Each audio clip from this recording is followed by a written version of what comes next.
Ganun pala yun.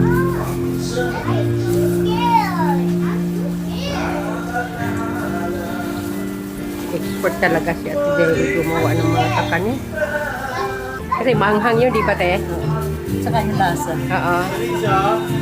Wala! Pinalayas na namin. Nasa tawi-tawi.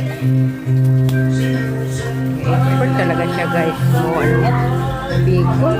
Sa linggo, hindi napapalis yan, guys.